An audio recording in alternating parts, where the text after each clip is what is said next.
O projeto Pensar e Fazer Arte do GEP, Grupo de Estudo e Pesquisa em Interdisciplinaridade, e FAFICLA, Faculdade de Filosofia, Comunicação, Letras e Artes e Departamento de Inglês, tem a grata satisfação de receber em nossos estúdios, para a segunda entrevista, o professor doutor Jarbas Vargas do Nascimento, que é doutor em Letras, Semiótica e Linguística Geral pela Universidade de São Paulo.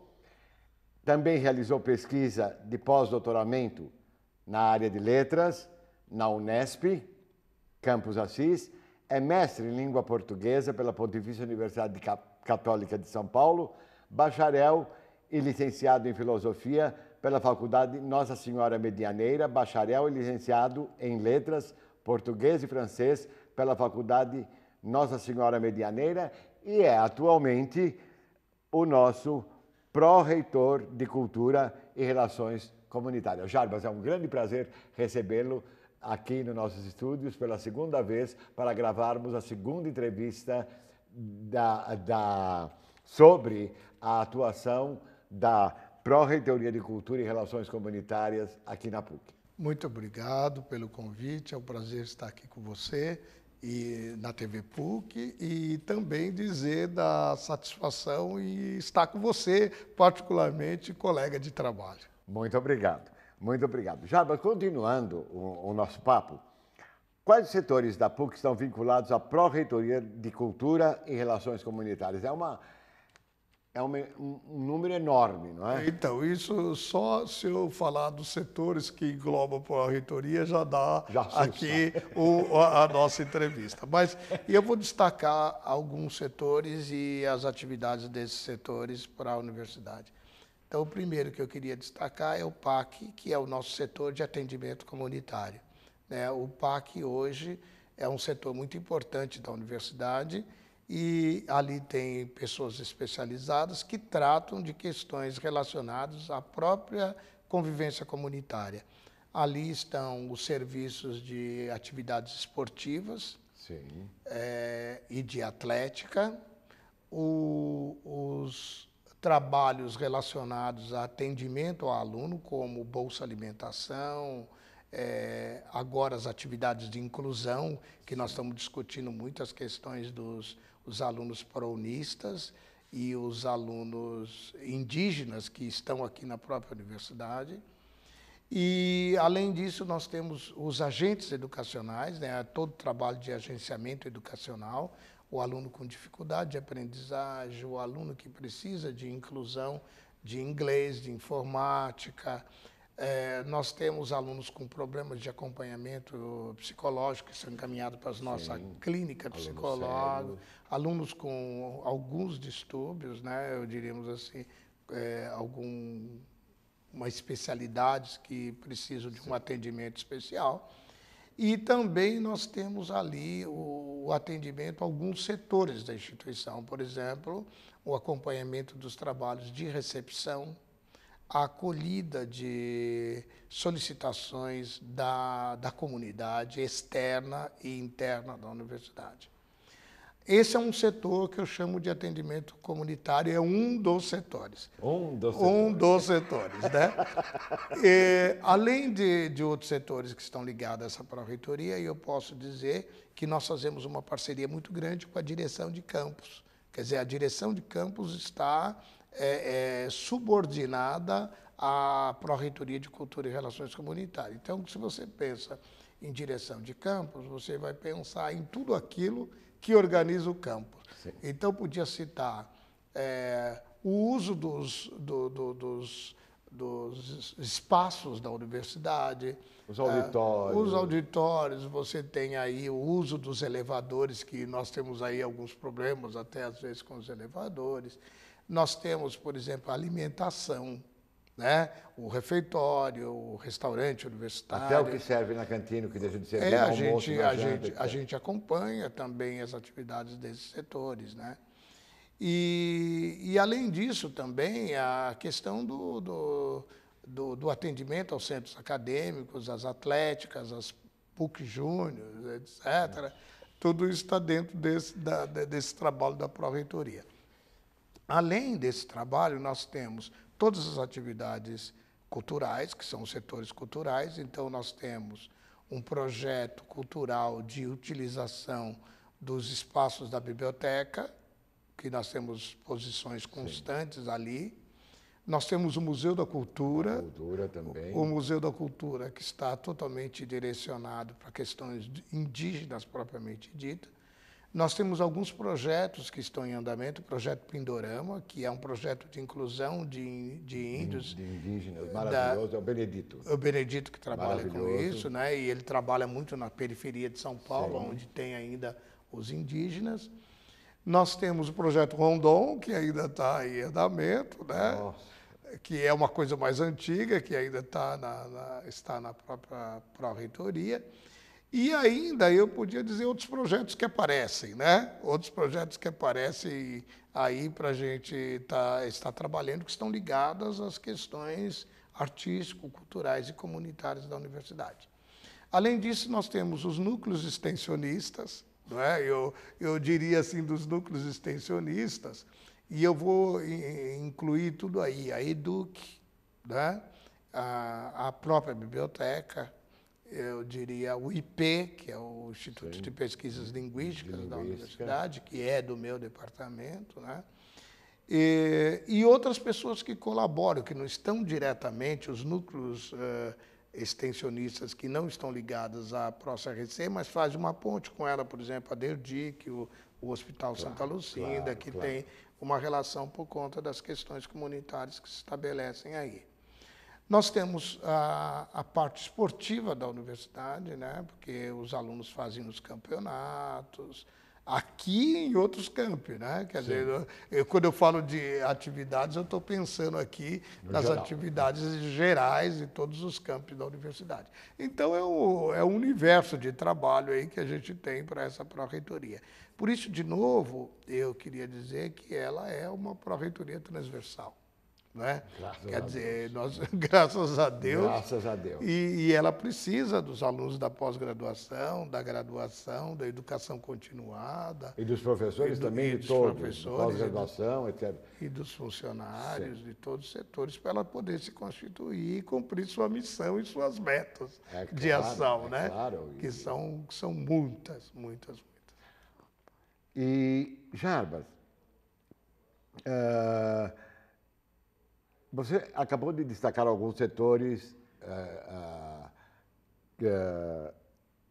que são cuidados, vamos dizer assim, que estão ligados a fazer uma ponte com essa pró-reitoria. Com essa pró-reitoria, não é? E como a pró-reitoria de Cultura e Relações Comunitárias dialoga com os alunos, principalmente dos centros acadêmicos, que foram sempre, não é, muito conturbados, porque são alunos, não é? São alunos, E nós não podemos esperar uma calmaria quando você tem pessoas, por exemplo, com sonhos, né, na cabeça, com projetos. Como é que você lida com essa diversidade? Então, a gente poderia até dizer o seguinte, a PUC sempre foi uma instituição que prima pelo vanguardismo, Sim. E por uma postura democrática, portanto livre, né? Eu acho que essa nossa educação, ela trabalha nesses três aspectos que são polêmicos, na verdade, né? Muito. O que é democracia, o que é liberdade, né? E como a gente lidar com isso, se tem que ter, junto com isso, respeito ao outro, né? O respeito à diversidade de posições, de pensamentos e tal. Então, uma das orientações dessa gestão é o diálogo com todos os setores, não uma gestão que impõe posicionamentos que são delas, né? Então, nós temos feito o seguinte, uma abertura para um diálogo com todos os centros acadêmicos, as atléticos. Né? Aliás, a categoria diálogo, parceria e humildade são as categorias da interdisciplinaridade no setor ecológico. Desculpe, não ecológico. Ontológico. Ontológico. Isto é, ontológico. Sem ele, por exemplo, o governo não dialoga, os poderes não dialogam, ninguém dialoga. Quer dizer, todo mundo preso ao seu corporativismo, preso às suas instituições, preso aos seus grupos, aos seus feudos. E você nota que não há progresso, não há evolução, há uma involução, não há evolução. Como é que você consegue fazer isso? Então, primeiro eu digo assim, algumas coisas do humano, paciência, né? Sim. Paciente. A segunda coisa, abertura. A terceira coisa, saber escutar. Porque eu acho que nós estamos numa época que as pessoas querem mais falar do que escutar, né? Escutar, porque às vezes são demandas, diríamos assim, importantes, bem-vindas, e que às vezes se fecha o ouvido para não dar atenção para isso. Então, uma das questões de política da Pró-Reitoria é receber todos os alunos que nos procuram. Então, receber, agendar, ouvi-los e propor alguns posicionamentos a partir do diálogo mesmo. Diálogo, digo assim... É claro, quer dizer, há aquele caos instalado e dentro desse caos você procura estabelecer uma determinada ordem. Na verdade, a gente, como se fosse uma balança, né? A gente ouve, propõe e chega assim a resultados que são possíveis o que deve ser feito por todos, né? que estão envolvidos em qualquer entidade, seja ela política, seja ela universitária, que também é política. Que é política também. Que é política também. Então, agora, nesse momento, nós estamos aí com uma questão muito séria, que é a campanha antifumo, né? Que é uma questão de legislação e que, até internamente na instituição, isso não foi muito bem entendido, porque se dizia sempre que nos lugares abertos da instituição se podia fumar. Hoje, com a legislação, você só pode fumar fora do ambiente da universidade, na rua. Você não pode fumar mais nos lugares abertos do interior da universidade. Então, isso é um complicador, mas é um elemento extremamente necessário, porque senão a universidade poderá ser fechada por não cumprimento da legislação. Porque havia, nesse caso em particular, havia, por exemplo, 2 metros de abertura poderia fumar, não é? Havia no começo, agora deve ter mudado, porque daí eu não sabia. Então, até a gente, no primeiro texto da campanha, nós deixamos bem claro, porque havia um entendimento já anterior que nos lugares abertos dentro da instituição podia se fumar. Foi esse que eu entendi, foi esse entendimento que eu tive. O que a lei prevê é que dentro dos muros da universidade é proibido fumar. Isso significa, se você já olhou pelos campos, pelo campus aqui, principalmente, nos outros também, a gente já tirou todos os cinzeiros. Pois é. Onde estão os cinzeiros? Não existe, porque não pode fumar mais dentro do campus, então não precisa de cinzeiro. Pois é, eu não sabia disso. Agora eu estou sabendo. Está vendo, telespectador? A gente está sempre aprendendo. Está sempre aprendendo. Claro. Então, nós estamos divulgando, lá no site da universidade tem, inclusive, um link com a legislação e com as multas que a universidade já sofreu, para todo mundo ficar sabendo de que isso não pode. Quer dizer, essas campanhas que são de qualidade de vida da instituição também passam pela Pró-CRC, enquanto ela é responsável pela vida comunitária. Não é? Então, os setores, na verdade, que eles estão fragmentados, mas é uma unidade, né? Porque ela pensa, essa Pró-Reitoria, embora tenha setores organizacionais para direcionar o trabalho dela, ela é uma unidade enquanto ela está preocupada com a qualidade de vida da comunidade, né? Muito bom. E isso não é fácil. Claro que é muito trabalho. É muito trabalho. E você mudar uma cultura, por exemplo, a cultura do fumo, por exemplo, né? Quer dizer, isso você não vai mudar tão facilmente. Mostrar, porque as pessoas vão dizer assim, eu quero fumar, eu sei dos males, mas eu quero fumar. Eu não posso impedir a liberdade dele, mas eu também ele também tem que ser compreensível de que dentro da universidade ele não poderá fazer isso. Porque também, por um outro lado, para a pessoa que fuma, por exemplo, é muito complicado. Você dá 2 aulas, você precisa fumar, porque você sente uma necessidade horrorosa, entende? Porque você realmente é um vício, não é? Certo. Então a gente tem que tomar tenência, vamos dizer assim. Nós temos que ter muito cuidado para conhecer essa nova legislação sobre o fumo, a fim de não cometer o erro que eu cometi no passado. Né?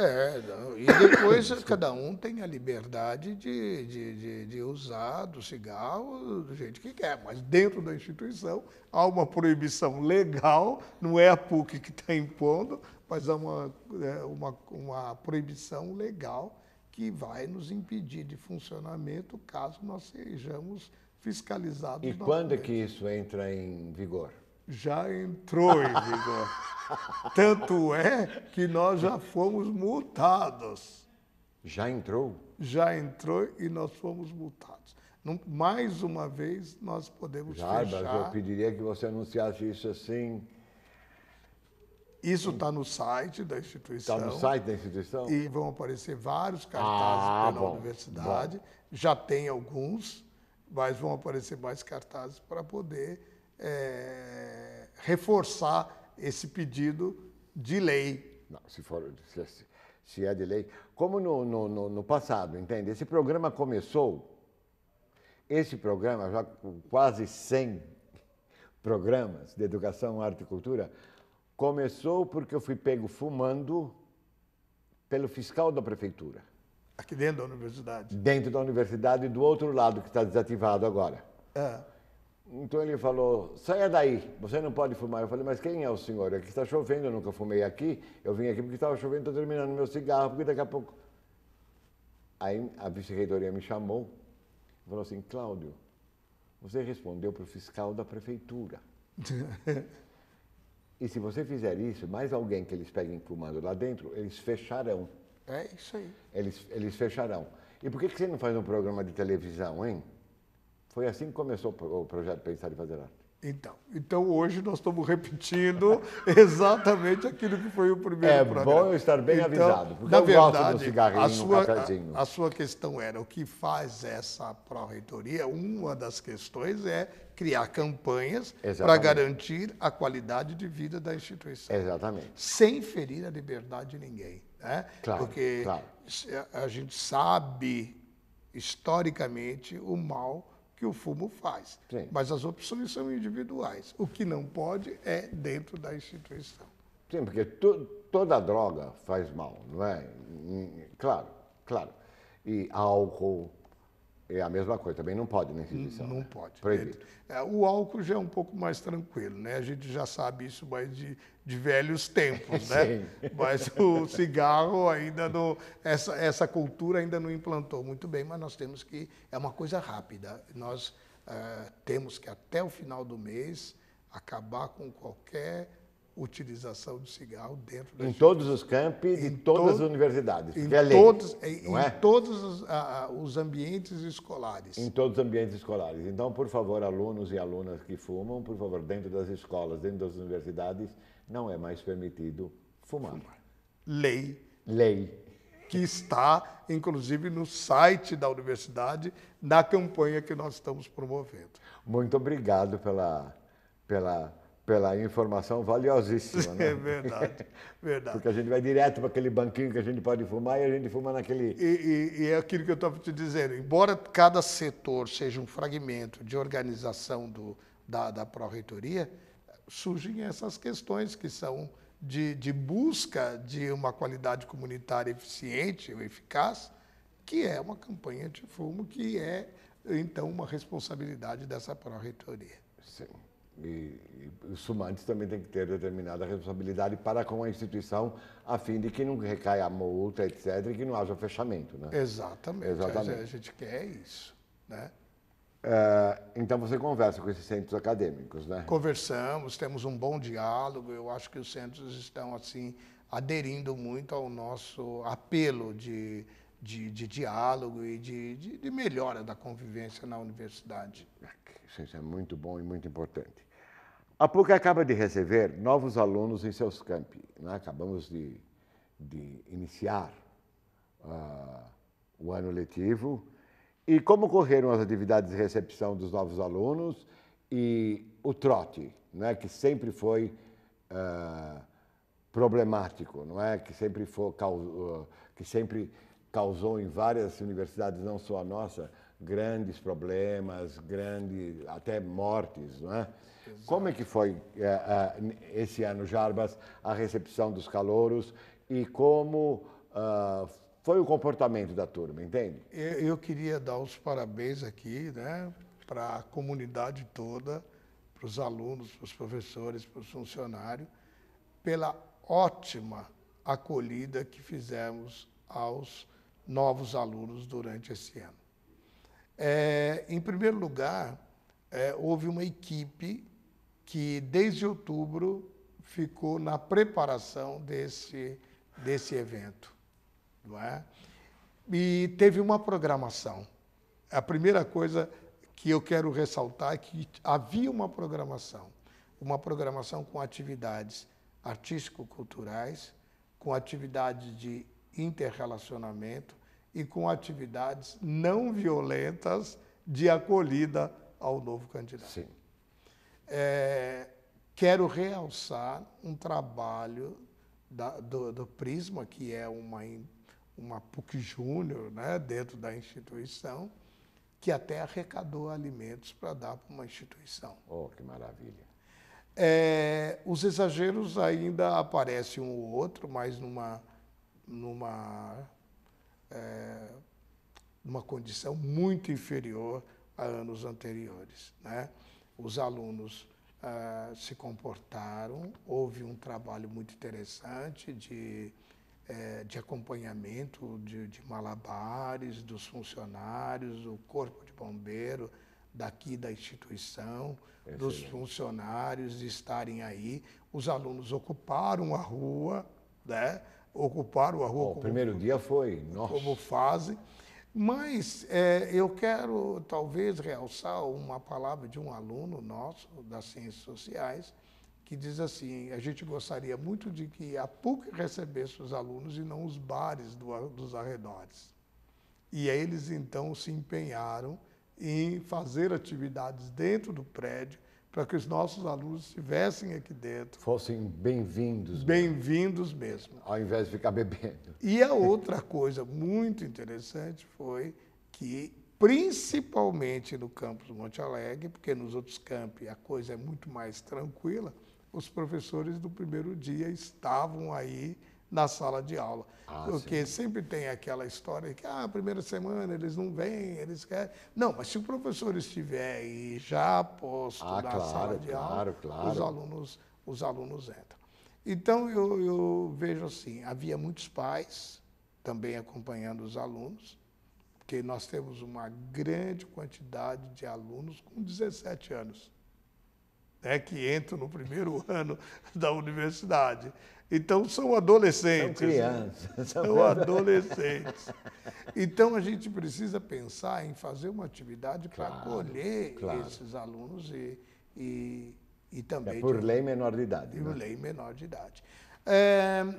Eu só queria realçar uma característica muito interessante do campus Barueri, né? Claro que cada um tem o seu perfil, etc., como a gente já comentou, sua cultura, mas os alunos realizaram um churrasco com a presença dos pais.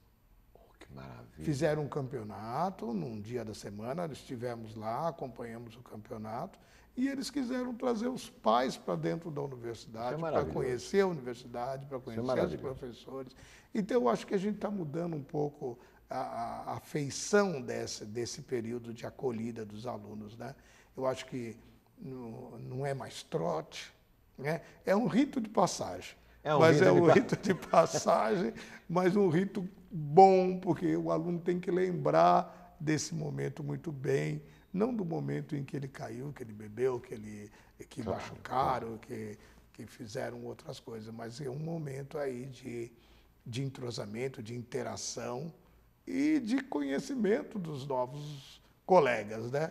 Eu acho que aí é que a gente vai conseguindo já trazer para dentro da instituição um espírito mais de fraterno, de convivência boa, Claro. comum. E de entendimento também, né? De entendimento.